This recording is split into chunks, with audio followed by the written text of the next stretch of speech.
time. All right, thanks for coming to week 3. Some announcements before we get started.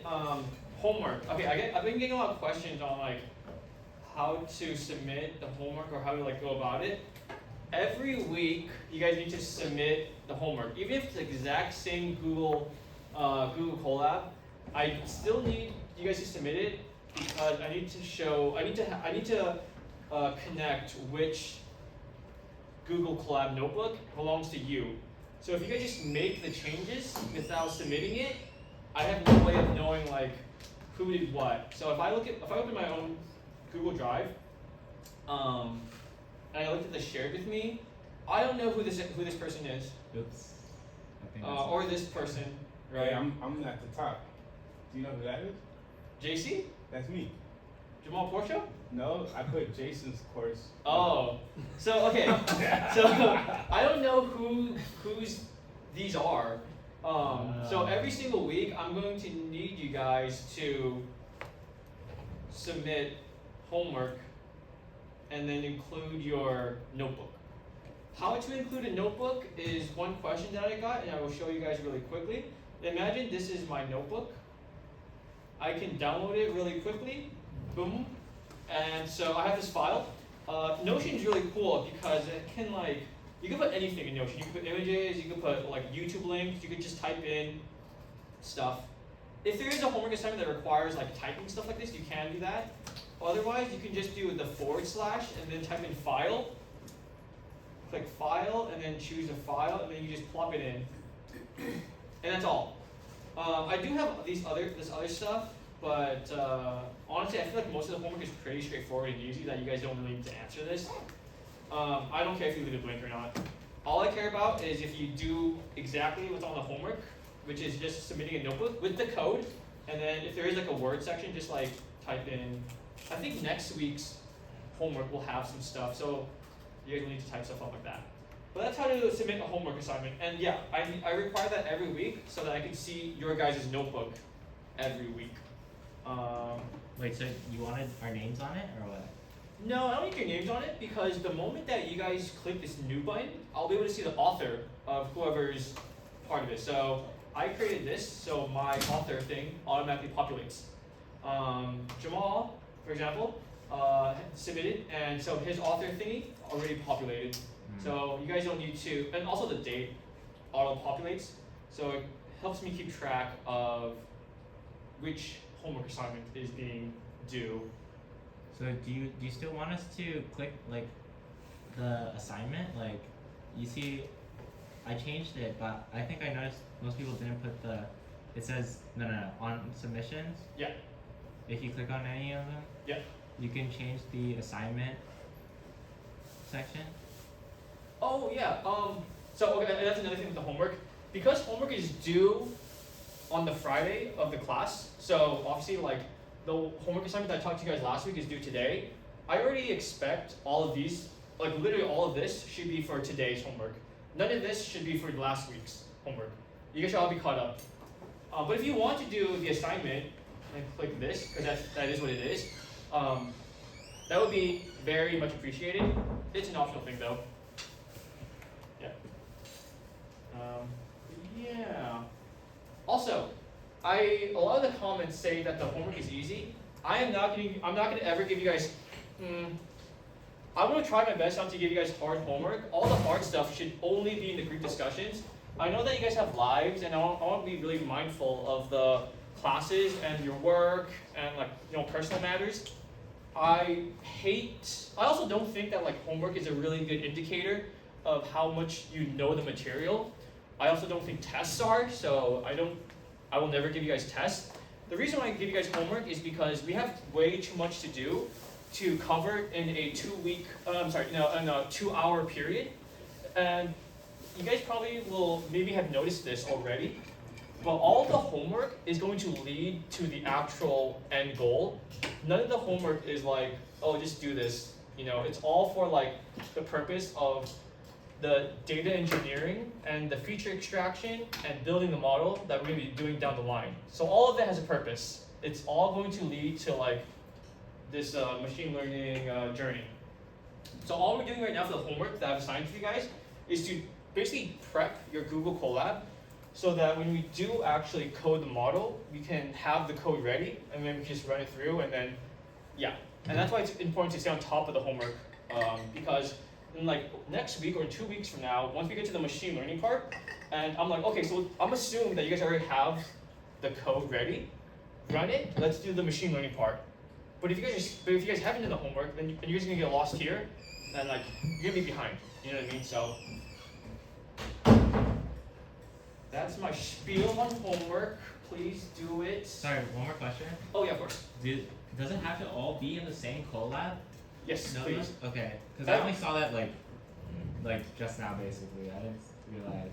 That's another good point. All of it should be in the same collab because that one collab notebook is where we're going to be extracting the data, doing feature engineering, training the model, and building the model. So everything with the machine learning is in one notebook. I kind of messed up that old notebook, so I just deleted it and made another one. But I imported everything. Like I started from the first homework. Cool, no worries. So long as you guys, I mean, if you guys mess up on the notebooks, that's totally fine. So long as the notebook that you gave in the most recent homework assignment has all of it from the previous, that's totally cool. That's totally cool. Any other questions on homework? Yes, sir. Are you gonna grade my homework? No grades. Unfortunately, no grades. But next semester, when I do if I can get an actual course, I will be grading actually. I was actually thinking about like for the course next semester, I'm thinking about making it project based instead of like curriculum based. I was thinking of like giving you guys or like partitioning you guys into groups and like doing some really cool badass like machine learning projects like replicate this entire state-of-the-art paper. And then my job, instead of being a teacher, it will just be more of a facilitator of like, look into this if you want to learn this. And I think that's my thought process anyways. That's for next semester. Yeah. I know you should call it, Bell. Last thing on the assignments, announcements. I was asked like extra fun learning stuff, just in general regarding either LLM or my own course or things that I think are super cool in terms of this space. So on the Notion, under course details, I have a extra fun learning section. I have it broken into YouTube videos, research papers, and articles. If you guys want to like see what I'm personally doing with my own paper, I'm doing graph neural networks. Super cool data structure. If you guys are interested in learning about how ChatGPT works, or like Claude or Gemini, I would recommend this video by 3 Blue 1 Brown, Grant Sanderson. He visualizes the architecture of transformers. Super cool. Love this. If you guys are into like actual applications, this is our state-of-the-art research paper that inputs a dirty EEG and outputs a clean EEG. So this is done by a machine learning model. Most EEG cleaning methods are all like cleaning the EEG, like using a notch filter to filter out a signal's frequency, or using ICA to get rid of like muscle movements. This paper talks about using a machine learning model that inputs a vector and then outputs a vector that's a clean signal. I worked with this with Elijah last semester, so I actually coded it out. If you guys want to check it out and fix my code to see if it's broken or whatever, definitely you can do so. But these are some resources that I'll be adding as the semesters go on, just like what I find interesting. If you guys find something interesting too, you guys can actually feel free to add to it. But yeah, extra fun learnings. All right, coding, or today's topic. This is what we're going to be going over. We're going to be going over the basics of Python. The main takeaway, I think, is not to remember syntax. The way I always have viewed coding is like problem solving, and essentially breaking your problem down bit by bit, down to like the most 5-year-old level. I personally don't emphasize like remembering syntax or functions. You should build the skill of learning how to Google. So I have, in this pursuit, instead of teaching you guys like how to code, what I've decided to do for this particular lecture is to give like problems and I'm going to discuss how I would approach this coding problem. I'm going to have you guys code it out, like there are similar problems, and then we can just like keep discussing, and like have a group discussion of like how you guys approach this particular problem. It'll make more sense once we actually go into it. Okay, I know that I said we're only going to use one Google Colab notebook, but I'm going to ask you guys to download this other Google Colab notebook really quickly. If you guys can open up the Notion, under the important links, under Google Colab Notebooks, under Module 3 Python, which is where we are now, you're going to see M3, W3 students. The M3 and M4 is next week, but if you guys could download the M3, W3, you could click on this button right here and then download. Cool. And then you can put that into your Google Drive. And then we'll get started once I have this downloaded, once you guys have it downloaded. Okay. And then, so yeah, you got, I'll wait for you guys to download, but like I mentioned, it's just a bunch of like prompts that I think teach the very basics of Python. In one of the sections, it's going to be pretty fun. We are going to be replicating. We're going to be replicating some loss functions that are extremely important in machine learning. So we're actually going to be doing some like AI related stuff. It's not just code a calculator type of thing. Yes. How do you download it again? Oh yeah. So downloading the notebook, you would locate it and then click the drag button, like actually click it, and then click download. Okay. And that isn't, that's just some code. Can we make another collab notebook and then throw that in there? Yes, sir. Oh no, you can. Yeah. You don't need to copy and paste it. You can just download the notebook, put the notebook into your Google Drive, and then just open it up like normal. So you want us to like upload that? Yeah. So, okay. Yeah. So once you guys finish downloading it, go to your Google Drive and just throw it in your Google Drive, and then just open it up. And then just opens.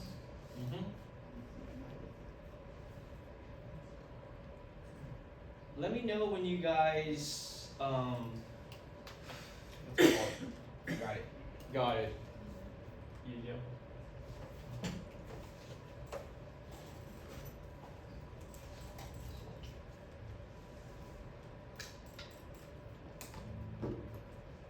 Who hasn't got it? Okay. Okay.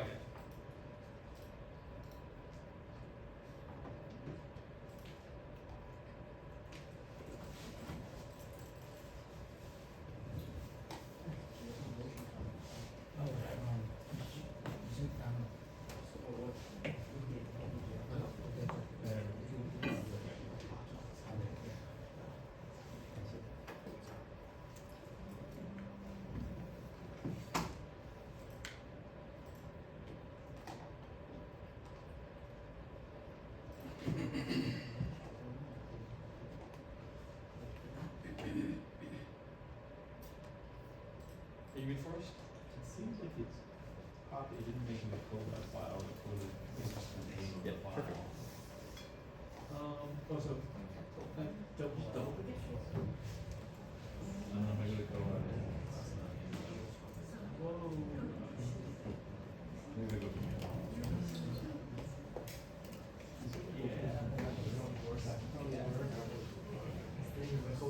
There it is. you have to do it for at least one.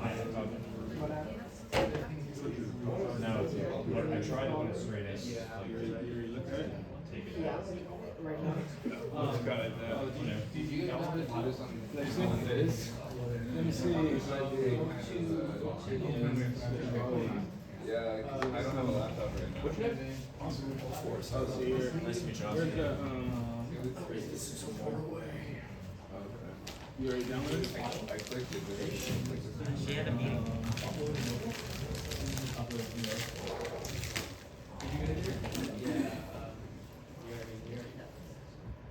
So you gotta figure out how to get. yeah. Oh wait.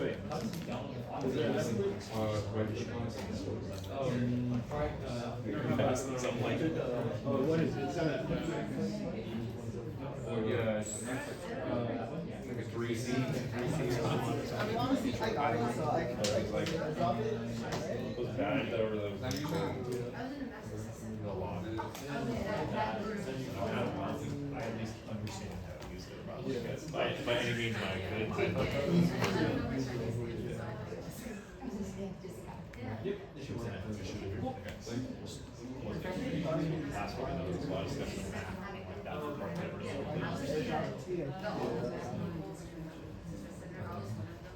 If you multiply it for a number,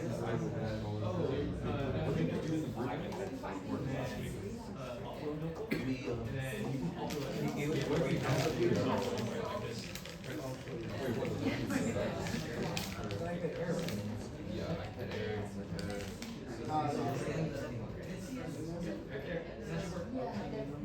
You guys got it? So we talked about how like the relevant kind of work. So I think we talked about how Just do it. Just how statistics. normally you run on Okay. So, alright guys. The first prompt I have is to create a currency converter, right? You convert from US dollars to euro. So my first thought is we need to figure out how to like work with numbers in Python. With Python, we have different types of numbers. We can do like there's like 1, there's 1.0, and 1. And then there's like 1. These all mean different things in Python. The first one is an integer type. Oh. One second. Sorry. I think maybe it's, I think you bring a laptop. Yeah, I need a laptop. Okay, Yeah. next time. Next time. The first one is an integer. An integer does not have any decimals. The second one is a, I don't know, a decimal or a flow, I think. I don't even know the difference. Flow. Yeah. And then the third one is a string value. You could test out the data type by saying print and then type of like 1, for example. And then, so right now it's connecting to a GPU or a CPU. And then so that needs to be connected first, and then this will print. So we see class and int, so we know that this is an int data type. I know this is very primitive, but once we get into the machine learning part, you guys will inevitably get into errors because the data type that you're inputting or outputting is not the data type that PyTorch wants. This is going to happen, and so get used to printing out what the error is or what the data you're looking at is. This isn't just like an elementary, I mean, it is elementary, but it serves a greater purpose, like down the line. Okay. Variables. You guys know that you can assign a variable, which is like x equals 2, yada yada, 1. And so instead of printing type 1, I can print type x, and I'll still get the same answer, because what I'm really printing out is not this x. I'm really printing out this 1, which has been assigned to the x, kind of like the chain rule. So the goal is to create a currency converter from US dollars to euro. My first intuition is like, how do I even create a function in the first place? So, how to create a function in Python. Like literally, this is what we're going to be doing. We're going to be learning how to Google. We're going to be learning how to break problems down to bite-sized chunks and execute that. And this is the core of research and the core of like learning, in my opinion. If you take this skill, you can apply it to any field in any domain, and you'll crush it, in my opinion. So the basic function the basic syntax to make a function is like def, your function name, and then these parentheses and this like colon. So let's do that. So currency, let's call it currency converter. Let's have some parentheses, and then let's do a colon. Let's see, adding parameters and argument. You can pass data to a function using parameters and arguments. So the name and the message are called parameter or argument. I don't even know, dude. And then the thing it equals to is a value that you can put into the function. So, what potential parameters or arguments do you think that we are going to need for a function like this, guys? The currency Okay. and then the value. Okay. I agree. Who else? Does anyone want to add to that? I agree. Cool. So, we need to turn from US dollars to euro or from euros to US dollars. So we need a way of reading what kind of currency we have to dictate what our model is, to dictate what this function is going to do, right? A way to do that is by using an if statement. What? How to create an if statement in Python. An if statement is a Boolean statement that will perform an action if something is true. Yeah. So we have age, which is a variable, equals to this integer. If the age is greater than or equal to 18, then you're going to print something, or you're going to execute something. And you could add on to that if statement by doing an elif, and then whatever Boolean condition you want. This Boolean condition, if true, will be executed. And it goes top down. So this is going to happen first, or this checkpoint is going to happen first, and then this checkpoint, and then if none of those checkpoints occur, you're going to have an else statement. So how would we start this if statement? Anyone have any ideas? We can check to make sure the value is positive. I don't know if you want to bug proof the. Oh, I see what you mean. Okay, so if value is what? Less than or less than 0. Less or than equal, I guess less than or equal to 0. or equal to 0, then what do you want to do? Print invalid value. Invalid. I don't know, whatever you want to say for that. Valid value, or let's do Can't change negative money. can't change negative money. You're broke. You're broke. Get a job. Okay, cool. This is our safety check. We need to also check whether our currency is in US dollars or in euros. Depending on whether it's in euros or US dollars will depend on what we want to do afterwards, right? Because this is the conversion. So let's do else, because else means that our value is above 0.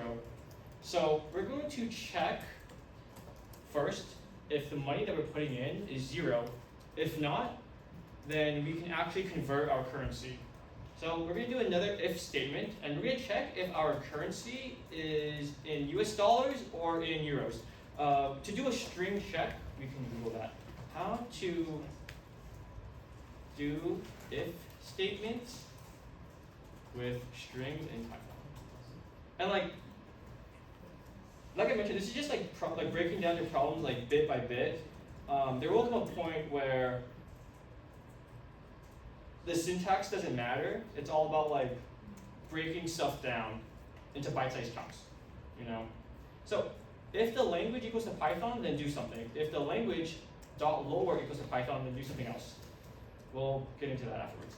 So we know that we can do a string Boolean check by doing a double equal sign as per Google. So let's do that. And then so if it equals to US dollars, then perform something. Print, let's do something, US dollars. If the currency equals to euro, then print something euro. Okay guys, math-wise, what can we do about this US dollars to euro? How can we convert something if we have US dollars into euros? You multiply the value times your conversion rate. Value would equal to Value times value 0.87. times 0.87. believe that's correct. You can do new value. It's important to have very meaningful value variable names so that we can keep track of what's going on. And then same for the euro, right? So if we have it in euros and we want to turn it into US dollars, how would we do that? Divide. Yeah, divide. So now we have a Boolean check that's if it's below 0, you're broke. If it's above 0, we can actually perform what we want to perform. And in functions for Python, in order to return something, you literally type return. And then you return the new value that you want to return. So this is cool. Let's check this out. New dollar, which is going to be my variable, like a generic variable name, equal to, we can call the function by just typing it in regularly. And then currency, we can do US dollar, and then value, let's do like $100. So we should print, I think, $87. All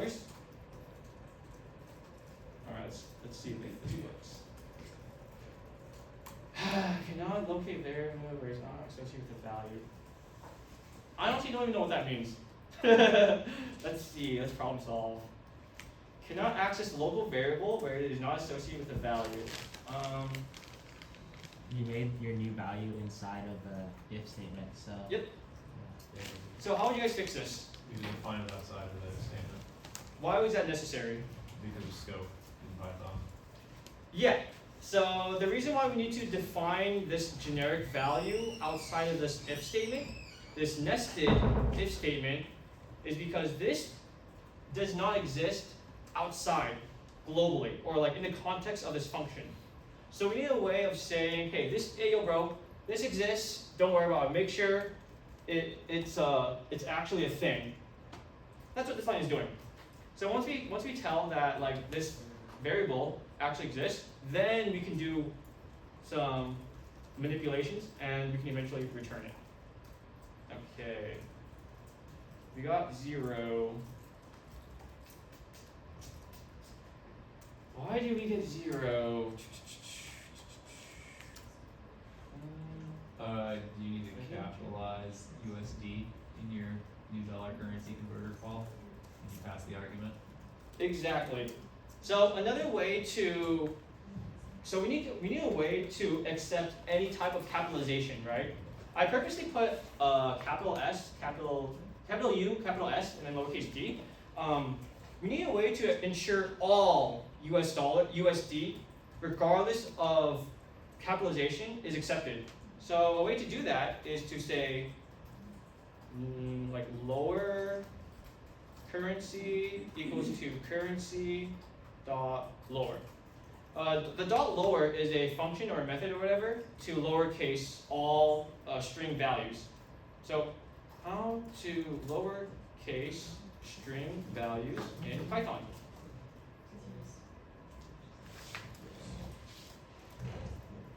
Okay, so yeah, this is the dot lower thing.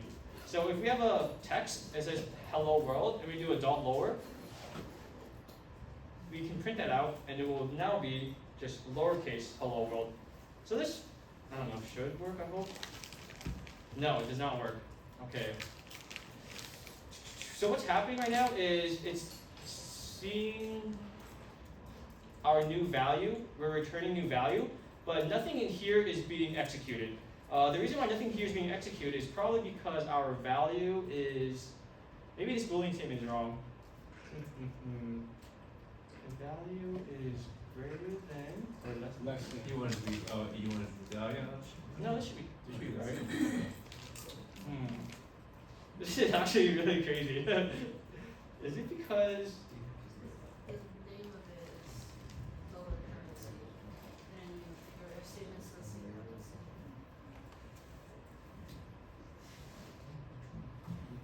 Yeah. Wait. Oh, good call. Yeah. So before this was just currency.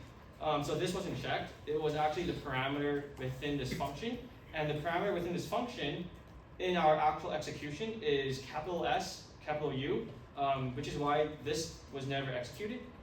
Thank you very much, Abby. You could, oh. And I'm pretty sure if we do like, this would be 100 and something, 113, 114.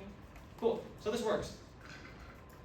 Any questions on like how to go about this problem, or like what problems we had? Okay, cool. Yes, Tommy? For some reason, when I ran this cell without declaring and initializing the value to 0, at the start of this function, it still worked. Really? Yeah. No way. Mm-hmm. Oh, it did work. What? Oh, it's because, wait.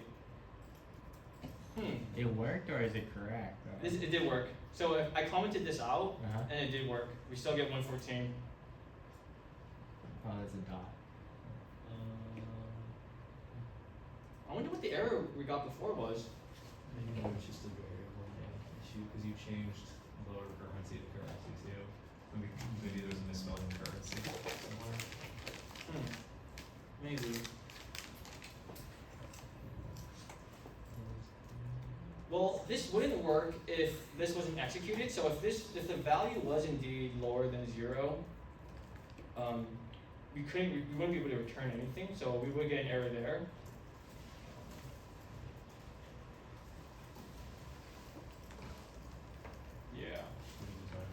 Yeah, so the variable doesn't exist now because we only ran up to here. We only went up to here. And then when we return something, when we return new value to be specific, new value hasn't been seen yet. But if we do this, I'm sure it's gonna return 0. Yeah. I don't know if this if this helps, but yeah, I don't know why it works, but it works.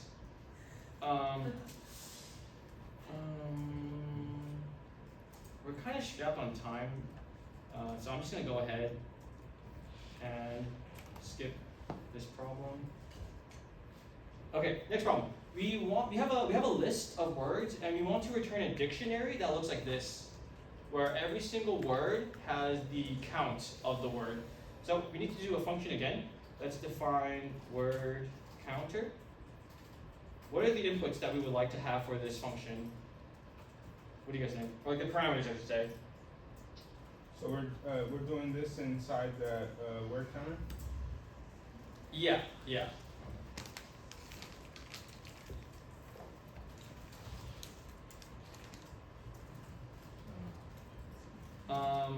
Okay, well the input that we would need to do is like string, word, string. Anything else that you guys can think of? I don't think so either. I think this would be good. So a dictionary in Python is a data structure that looks like curly brackets. The first value of a dictionary is always going to be called a key. So this is a key. And then the next value is going to be what's called a value. Yeah. Yeah. So a dictionary has a key value pair at every single index of this dictionary.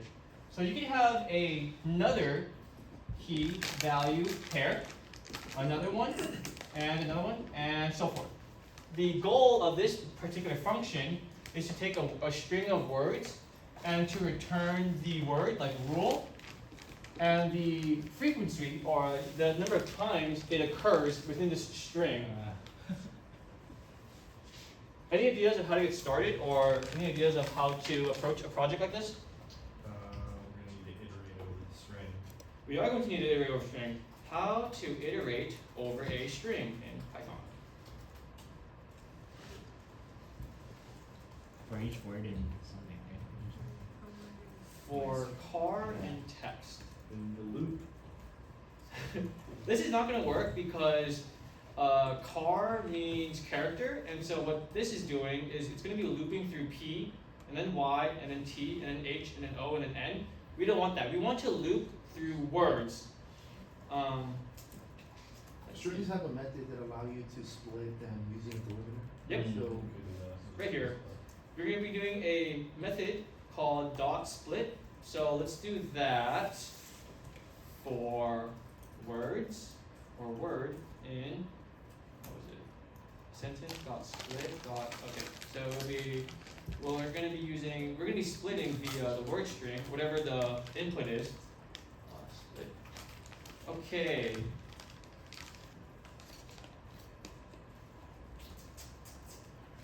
Now, what do we want to do now, guys? Once we you set should, the you probably want to initialize a count variable outside. Yep. Instead of equal 0. Yep. Why would we want to do that, Oscar? Because you want to count the amount of strings there are. So if, word string dot split. Well, I think you're supposed to have an empty string, or like a white space string inside of the parentheses. But once you do that, it's gonna take the word string. And it's gonna every time it finds a singular white space, it'll create one item and then put it inside of a list. It'll create a new list. Yep. Basically. Yep, exactly. We first need to make sure that the word doesn't exist in our current dictionary. So if we're looking through this sentence, a key capability, blah blah blah, we want to see if the word a exists first. If it does exist, then add to the counter. If it doesn't exist, create a key value pair. So and then we keep going, right? So we need a way to ensure that when we approach a word, whether it's introduce or fraction, it doesn't exist already. How can we ensure that this word doesn't exist in the key? So we would need to check if this word, like a or key, exists as a key in the dictionary. How to look up a dictionary in Python. A dictionary key in Python.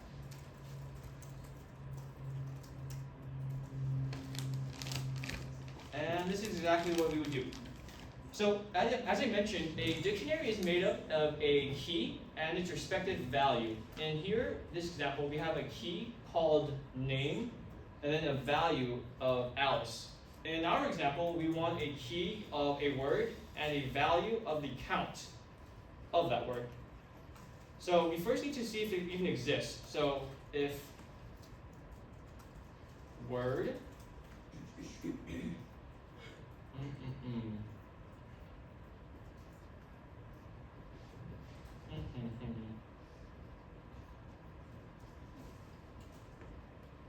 how to check if a value exists in a dictionary.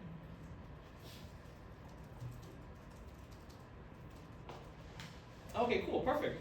So if Alice is in this here, then the value exists. We don't want value, we want key. So I should change my Google search to key. Oh, we're still using end. Okay, if the name, this value, exists in this key, then it's going to execute something, which is exactly what we want. So if this word, if word is in, what was it? The dictionary.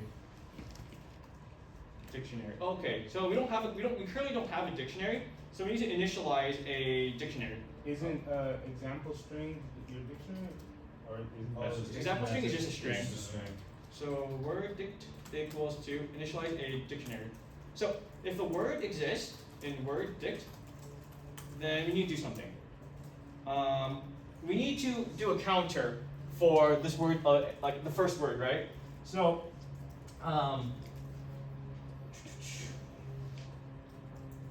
we can either do a counter or we can like initialize it as a number. What do you guys think we should do in terms of like, if the word exists, what should we do? Should we set it to equal to 0 or should we do like the plus equal thing that you guys might be familiar with? What do you guys think? Just plus equal 1. Plus equal 1 if it exists. Or plus. Do you have that in Python? Or we do plus plus. I'm pretty sure those are incorrect. If the word oh wait. Oh yeah. Okay, plus equal or plus plus. Yes, that's correct. Yeah. To change the value of a dictionary, the keyword value, we would be doing. I'll show you. We'd be doing word equals 2. Plus equals to 1. So what I did here is I took the dictionary that we have here, that's initialized with nothing right now. I'm going to look at the key. The exact key I'm looking at is this word. And so if I'm looking at a key capability, we're first going to check if A exists. If it doesn't exist, then create this new key with A, and then put like, probably put like 1, I think. If it does exist, then all we're going to do is increase the count of A by 1. So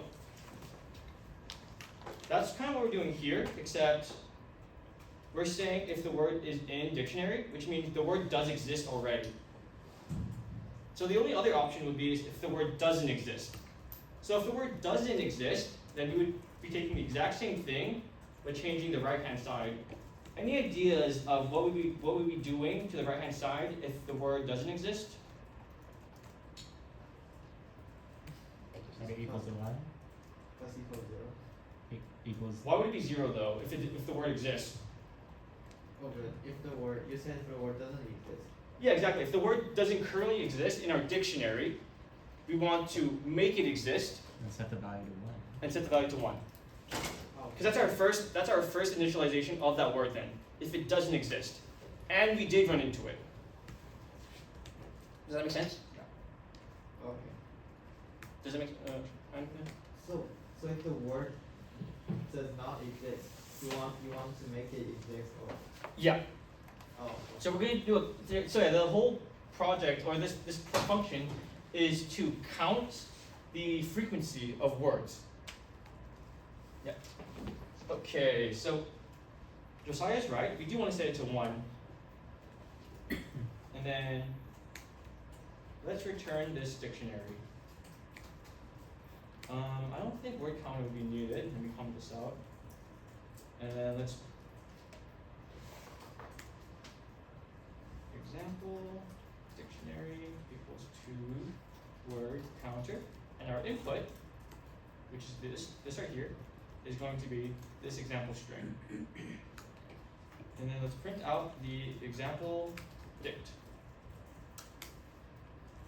Will it print? Oh, Yeah, so this is right. This is very horizontally long. Looks really ugly. There is a way to print this in a neat way. How to print a How to dictionary. format it. There is a way to print this nicely. I'm just saying how to print it nicely. I hope the answer is what I'm looking for. I mean, I already know the answer in my mind, but I'm hoping that. Okay, cool. Yeah, we're gonna use pprint, which stands for pretty print. Oh. So let's import pretty print to the top of this. Import pprint. This right here. Let's see how to use it. Okay, so we have our dictionary here. All we need to do is do pp.ppprint, and then our dictionary as our input.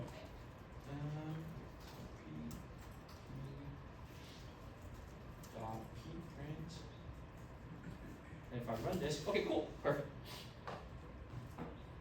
Does this make sense to you guys so far? We have modern, which is 2, model, which is 2, model, which is 1. So we have an issue. Because we're splitting the word by a space, we have some words that have an extra, like, there's a comma. Even though model is the same as model.comma, we still have that. So we need a way to get rid of that fluff. Yeah. How do you guys think we should approach this problem so that we're not just printing model 1, model comma 2? What do we do? What do we do, guys? There's a function that checks whether or not something's an alpha or numeric. I think it's alpha. Yep, correct. How do we implement it? I think there's a built-in function.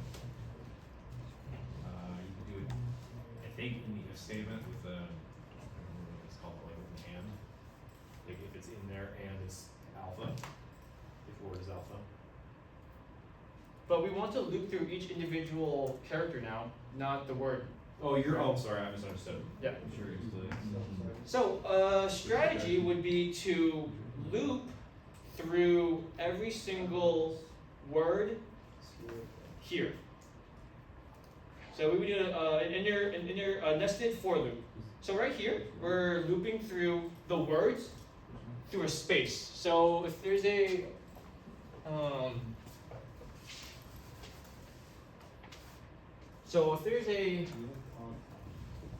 comma,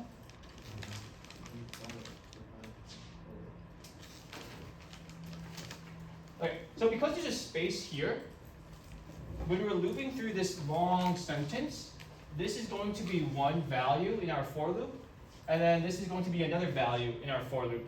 But this has a comma, so it's treating this as a quote-unquote word, even though it is a word, it just has a comma.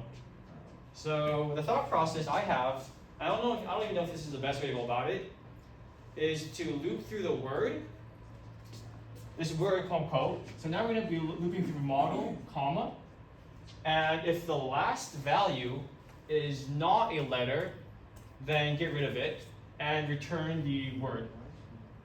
Does that make sense, guys? So do you want to like go through every single character, and if an individual character is not alphanumeric or alphabetical, then just replace it with an empty string? Maybe? Not return. Return it so that we can get rid of this. Return something that gets rid. Return something to me that gets rid of the last thingy. Whatever the last thingy is, just get rid of that last thingy. Whether it's a comma or a period or exclamation point, get rid of the last thingy and just return to me the word. Yeah. -1? Yeah. It's gonna be a -1. Okay, so how can we do this? Yeah, I think we need to. Oh, first of all, we should lower the word as well, because there's gonna be like lowercase and uppercase. So we need to. Okay. So right now we have a word with commas. We need a word without commas. So we need a for loop for character in word. And then for character in word, what are we doing, guys? What are we doing? Checking to see if the character is an alpha numeric or an alpha. Yeah. Oh, you know what? No, this is I thought you wanted to check the end only, so it's just an if yeah, statement, right? yeah. Exactly what Josiah said. So we don't want to check the entire word. We just want to see the last value of that word. Okay. How to check last value of a string in Python? Keyword -1. Yeah, I'm pretty sure it's a -1. Oh, sure, yeah, sure. Cool. Yeah. So it'd be my string hard brackets -1. Okay. If the word is the last value of the word. Okay. Now how to check if a character is a letter in Python?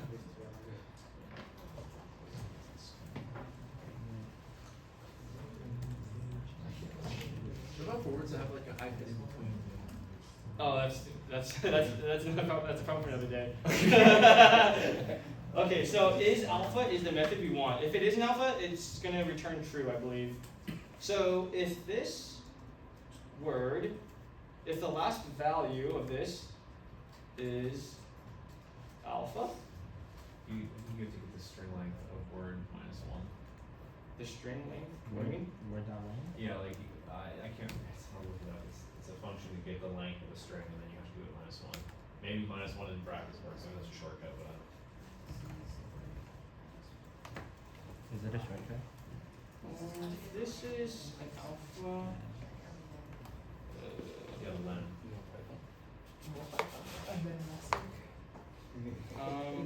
I think this is correct. Let's try it out. Let's try it. If it's not great, it's totally fine. We can debug together, guys. So what I just did is I did another if statement.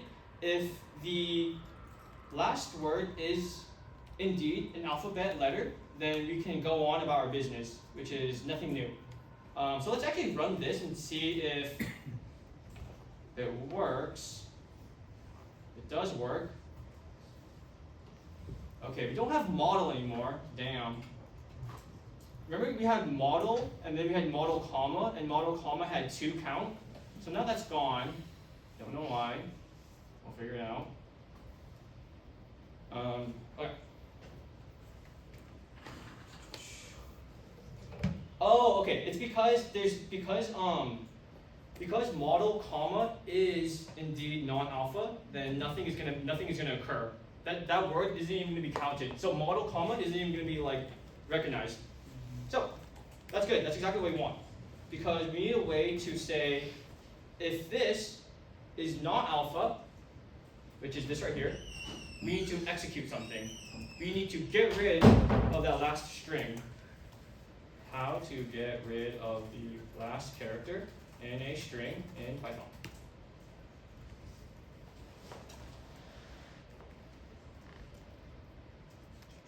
Okay, so :(-1) hard brackets.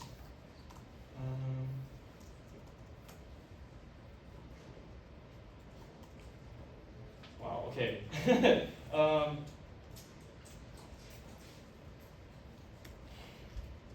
The issue we're having is we're essentially creating a new word. We're creating a new word. But this word is at the very end of this loop. And so I don't think that this is going to be executed here. Does that make sense to you guys? Well, we'll try it out.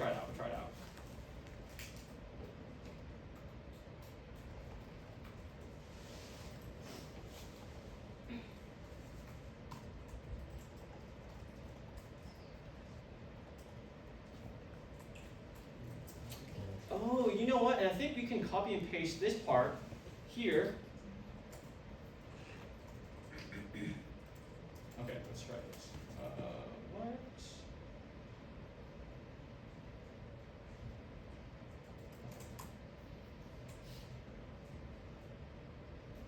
Okay, cool. So it does work. So model is now 3 instead of, because before we had model 1, model comma 2. Okay, what I did was, what we did in terms of getting rid of this model comma is to check if the last value in our arbitrary word sentence has a comma or a period, basically anything that's non-alphabet. If it's not an alphabet, then do something. If it is an alphabet, then do something, right? Okay.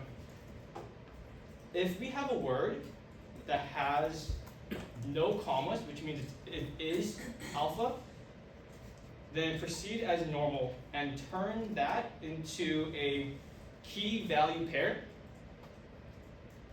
If the word is not alpha, then get rid of the very last string, or get rid of the very last character, and then proceed to turning it into a key value pair.